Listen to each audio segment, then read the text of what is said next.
আপনি একটা ধর্ষককে ধরে ধর্ষকের মিডল স্টাম্প বরাবর গুলি করেন। একটা মানুষকে ধরে আপনি শাস্তি দেন, আপনি দেন নাই মানি আপনি ধর্ষককে পালন করতেছেন। 3-4 দিনের ভিতরে অনেক ধর্ষণ হয়েছে আমার দেশে, আপনি একটা ধর্ষককে ধরতে পারলেন না। আজকে যদি হাসিনা দেশে থাকতো আপনাকে আমাকে বুকে গুলি করতো, তাহলে আপনি ধর্ষককে ধরে গুলি করতেছেন না কেন? আজকে সাধারণ ধর্ষকের হাতে যদি পিস্তল থাকে, গুলি থাকে, আপনার প্রশাসনের হাতে তো পিস্তল গুলি আছে। আপনি আমাকে সার্চ করেন, আমার কাছে পিস্তল থাকলে আপনি নিয়ে যান, সেটা যদি না পারেন তাহলে নাইমা যান। আপনি ধর্ষককে শাস্তি দিতে যদি না পারেন তাহলে আপনি চেয়ার ছেড়ে দেন, যে শাস্তি দিতে পারবে ওনাকে বসান।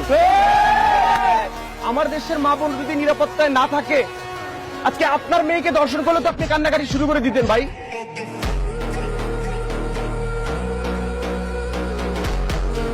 তাহলে আমার দেশের অন্য মেয়েরা যে ধর্ষিত হয় এটার কি কোনো মূল্য নাই? তাদের মান সম্মান নাই? তাহলে আপনি খুঁজতেছেন না কেন? আপনি একটা ধর্ষককে ধরে পিলারে টানাচ্ছেন না কেন?